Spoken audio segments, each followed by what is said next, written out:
This is the Middle-earth philosopher, where I took a look at ideas, people, and relationships within Middle-earth and tried to examine them from a philosophical point of view that may have existed in that world by the people living in that time. So I'm starting out this video essay with this clip from Lord of the Rings, The Two Towers. Wait! We're innocent travelers! There are no travelers in this land, only servants of the Dark Tower. You're bound to an errand of secrecy. Those that claim to oppose the enemy would do well not to hinder us. The enemy? His sense of duty was no less than yours, I deem. You wonder what his name is? Where he came from? If he was really evil at heart, what lies or threats led him on this long march from home? He would not rather have stayed there. In peace. Now, basically, here's the question I'm going to be dealing with here, is that why did the people who were not from the West choose to ally with Sauron and anything that was associated with him? Why side with someone who doesn't have your best interests in mind or who's trying to terrify you into doing what they want you to do? And then why fight against the people who are the good guys, the ones who are trying to liberate and free you from this oppression and this evil? Now, I imagine for a lot of readers and people who are just familiar with the movies or the TV shows, that the answer to that is pretty simple. That basically Sauron and or Morgoth basically intimidated these people into following them because they came onto them as god kings, so to speak. So, given that, let's start with the glowing eyeball in the room. And that is that while the idea of Sauron intimidating people into doing what he wants is certainly legitimate, and I'm pretty sure it certainly happened, at the same time, it's also not entirely his modus operandi. That's what Morgoth did for sure, because he was very big and very blunt on force and intimidation. But Sauron was much more cunning than that. He was much smarter and clever than just scaring people into doing what you want. Now, don't get it twisted. He is not beyond doing that and killing people to get what he wants. But it's only after that he tries to deceive them or convince them by guiles and mixing truth with lies that he actually prefers to get his goals accomplished and to get people to do what he wants and to get allies. And then, barring that fails, that's when force and intimidation usually tends to come in. And for some of these peoples, that is certainly an element. But, based on some of the other details that are given, and perhaps like in the clip that you just saw, where the question is being asked in itself but not really explored, is there something else going on besides just that? And that's what I'm going to look at from the point of view of the easterlings, the haradrim, and the people of Umbar. So to begin with, I'm going to start with the easterlings, because oftentimes those are the people that are usually referred to when talking about the human enemies of the West. They're the first ones that usually spring to people's minds. Now, even though they're spoken of as a single people or single community, they are not. They are not a monolithic institutions or societies that are kind of united under one banner or one culture like Gondor and Arnor are. Rather, they are separate tribes, and usually they are referred to by people of the West and the elves as being wild and savage. Now, on the surface, the easterlings didn't really seem to have much. They were not as civilized as the other peoples of Middle-earth were, even including the haradrim and the people of Umbar. But they were arguably the most savage. And even though none of the writings outright declare them to be quote-unquote great warriors, as it were, because, yes, they're evil, the way they are described in their ferocity and their fighting does indicate that they are great warriors. That essentially you don't go into a fight with the easterlings and expect to come out unscathed. They had a pretty strong reputation of oftentimes consistently killing kings of Gondor.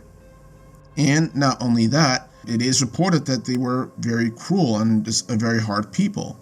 And I think a lot of that just comes from the environment and the wild environment that they come from. That harsh settings will create a harsh people with a harsh worldview that informs how they interact with the outside world and with each other.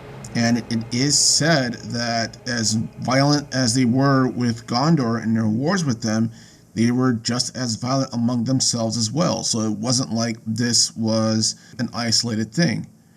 That being said, however, they had a special hatred for Gondor. And it seems like oftentimes it was not that hard for Sauron or even for their own people to basically remind everybody that, hey, Gondor is right over here to the west. We don't like those guys either, so let's get together and kill them. And which is basically what they did. And there are 3 separate incidents of this where they do form these alliances and coalitions to basically make war with them. Now, having said that, the question becomes, what was the sell that Sauron made to have them fight with Gondor? Basically, what was it that drove these people for centuries to always continue fighting with these people?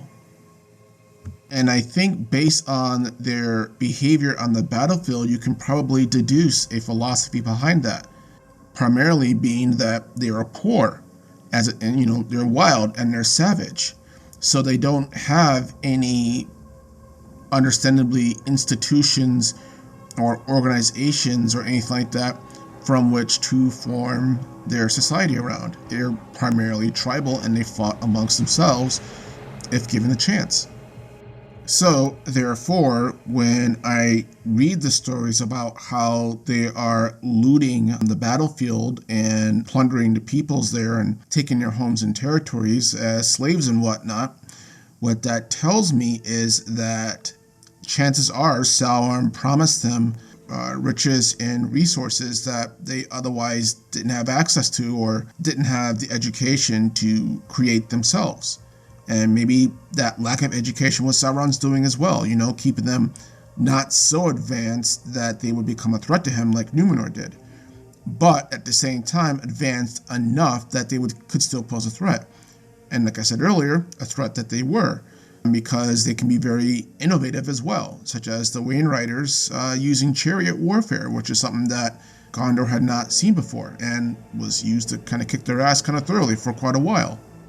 Also, too, there's the fact that prior to these wars, there was no real contact with Gondor or any peoples of the West by the Easterlings beforehand.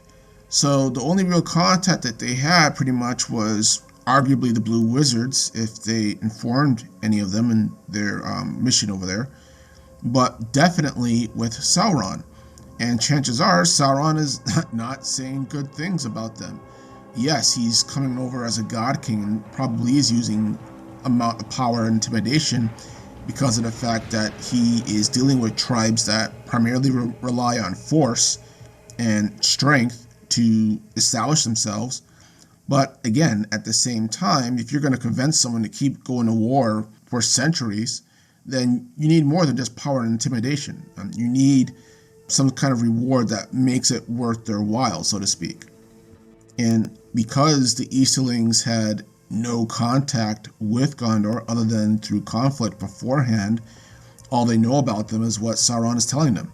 So it would make sense to me, therefore, that they would go to war based on thinking that basically Sauron's telling them that, hey, these people don't care about you. They left you to scrounge in the wild and kill yourselves while they sit high in their castles and everything in their farms. So you need to unite under me, go over there, and take what's yours, because they're not going to give it to you otherwise.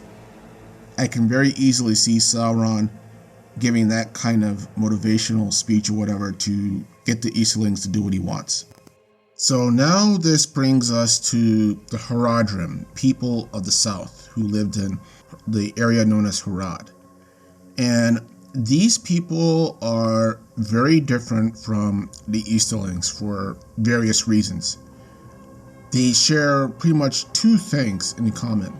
One being that they had elements among their communities that worshiped Sauron as a god king, as already mentioned. And two, that they also had some tribal elements, but there were also more civilized elements there as well. And that's pretty much where the similarities end. And the reason for this being that Harad has a long history with the people of the West and with Numenor. And that history is largely not a good one. Unlike the Easterlings, who had no information other than what Sauron was probably telling them, the Haradrim have lived experience with not only Gondor, but their own ancestors of Numenor. And that those stories are passed down. That being that towards the end of the age of the Numenorean Empire, where they were enslaving and sacrificing people, a large number of those people were coming from Harad because they had set up settlements and fortresses and colonies down in the southern part of Middle-earth when Numenor started colonizing Middle-earth proper. So they already had an idea what the people of the West were like. And as I said before, while the Harad also had tribes that the Easterlings did, they also had kingdoms, some of those kingdoms being set up by Numenorians who were oppressing and ruling over them. Now, that may not entirely have been a bad thing, if you can actually call it that, in that if they did anything like what Numenor did early on in their own history, they may have taught the Harad some advanced techniques such as building cities and stuff like that. And Harad is noted for having some, stone buildings and fortresses and whatnot. So it's entirely possible that between the Numenorians, or I should say the Dark Numenorians, and Sauron, that the people there picked up on a few things to kind of advance their civilizations. Even though, like I said before, they were still very much separated and were not beyond fighting amongst themselves or with other peoples of the east and the south. Now, just like with the Easterlings, they too also worshipped Sauron as a god king, or at least a lot of them did. And that one was probably a little bit more easier given that they're pretty much right next door to Mordor. So it probably wasn't that hard of a stretch to see something like that coming. And again, similar to how Sauron may have behaved in the East, that he may have used some intimidation and some force to bring the people of Harad under his heel. Because especially, again, if you have Numenorians already there who Sauron already hates, that, yeah, he may have to use more effort, more power to seduce them, so to speak. But, again, this time there's plenty of history there that it may not have actually taken that much either. Even though Gondor had left Harad alone for quite some time, they did eventually go down there and sack the city of Umbar, which again I'll get into later, and had defeated the Haradrim around that area as well, and had forced the Haradrim to become vassals to Gondor. So now we can add another grudge to their already ancestral beef with the people of the West. And this beef is never friendly at any point whatsoever. There is always and constantly hostility there, and conflicts were always pretty much right around the corner when dealing with the Haradrim. And unlike the Easterlings, who you drive them off, way to the east and then they come back, a few centuries later or whatever, the Haradrim are still there. right? Like they didn't go anywhere. They just kind of agreed to whatever territory you had after you beat their armies and said, fine, we'll listen to you, right up until a point they see an opening to take your shit again, which is exactly what happened. Now, the haradrim are also noted for being very fierce warriors as well, particularly when things start going bad. They become even more desperate and frenzied, I guess, than they are when they're actually just going into combat when things are going their way. Now, unlike the easterlings, where it's said that they didn't ask for mercy, there's nothing of that level said about the haradrim. But that being said, they were still considered a major threat because of using animals and technology that they did have access to that Gondor did not, and oftentimes caught Gondor flat-footed. Moreover, there's the aspect where the corsairs of Umbar, which again I'll get into later, intermarried with the haradrim, thereby bringing their grudge in with the peoples to add to their own. So there's plenty of fuel for the fire here for the haradrim to consistently and always fight Gondor. And in many of their wars, they are actually supporting the corsairs and work in concert with the corsairs for some of their invasions and some of their wars and whatnot, oftentimes acting as an amphibious landing force, I guess you can say, as well as auxiliary support from my understanding of some of the wars that went on there. That being said, though, what did Sauron say to them to get them to fall under his sway? Because again, intimidation and force, even for a Maiar, can only take you so far. And with this one, there was already a lot to work with.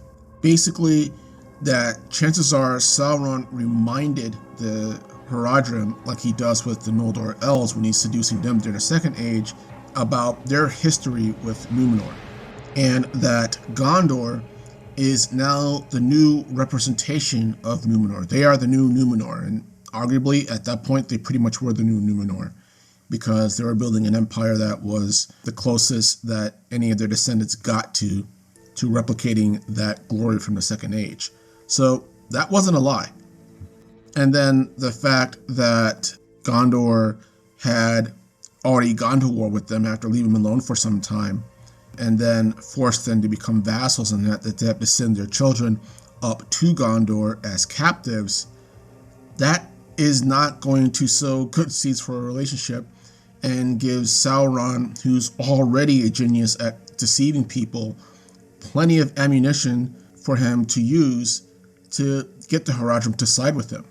And as is noted, this usually works. They fight with Gondor several times. And this actually continues, like with the Easterlings, even into the Fourth Age. So it wasn't like, once Sauron is totally gone from Middle-earth, that, they just gave up. And again, I think that's largely because of their own personal beef with people of the West that they already had before Sauron even fucking showed up. And if you got with me this far, thank you. But this is where the conversation segues into the last community, which is again the people of Umbar, or rather I should almost say the corsairs of Umbar. Now, just to clarify, Umbar was a port city / fortress that was established way back in the Second Age by Numenorians who were loyal to the efforts against Valinor. They were the Dark Numenorians, as the saying goes, who supported, the search for immortality and so on. And there's nothing of that desire that is noted among the people of Umbar, where they're still trying to get that. Not since they had a choice at this point. But having said that, this does lead to an already built-in conflict with the Numenorians who supported Valinor and who had survived the downfall of Numenor and set up kingdoms further north in Middle-earth. And I'm sure that it didn't make them very happy that these people survived the cataclysm at the middle of the Second Age, and to then prosper and build up these further kingdoms up north. So from that point, there is already bad blood there, and these were Numenorians at this point. These weren't other races. Now, the corsairs come into play much later on when Gondor has its civil war finally during a kin strife, and that the survivors of the faction under Castamir, who had taken over the throne for a short time before he was killed, they flee to Umbar because they are also enemies of the Gondorian crown as it stands at that point. So they are naturally welcome there, and they take the opportunity to set up their own rival kingdom and rival line of kings there, who from that point on are always at war with Gondor. And not only that, but they also take the opportunity to intermarry with the Harad, probably as political alliances maybe, who knows, but I do find that interesting given that their ancestors came to Umbar because they didn't like the idea of intermarriage, and here they are doing that same thing, so there you are. But regardless, I don't think they ultimately fucking cared about that, because they gained a lot more from that intermarriage than they did when they did not, i.e. that they had their own kingdom, their own resources to create a rival navy from which they can continue just raiding and plundering Gondor because they hate them so much. They got a lot out of that. And now they are reinforced with land forces and their own armies and alliances with the kingdoms and peoples of Harad, who, as I already stated, already hate the people of the West, or at the very least, don't mind going to war with them. So they got a lot more than they lost out of that. But ultimately, Gondor does take its revenge, and they sack Umbar again, and end up wiping out entirely that line of kings, thereby adding yet another grudge for the people of Umbar against the people of the West, the killing of their own kings that they wanted, apparently. So you can add that to the list. And Umbar remains in Gondorian hands up until their war further north with the Rain Riders that they were losing, and they had to divert forces up there. And Harad, probably on the urgings of the corsairs who were married with them, takes Umbar back, and it remains with them up until after the War of the Ring. So the interesting thing about the people and the corsairs of Umbar is that, like with the Harad, it comes from lived experience, yet at the same time, it's much, much more personal and I would say more intense than even the beef that the Harad had. You know, that their ancestors already have a long-standing hatred with their rivals' ancestors, and that those descendants from those ancestors had taken over their city and put them under their heel. And then that when they get a series of kings who then liberates them from those very people, and they seem to prosper, and yes, it's at Gondor's expense, but in their eyes, who fucking cares? Then Gondor comes down and completely kills out that whole line of kings entirely. So now they are kingless, and of course their alliance with the Harad helps them out greatly, but you can see where a lot of this anger and everything is going to come from. Just that it just multiplies and multiplies and multiplies.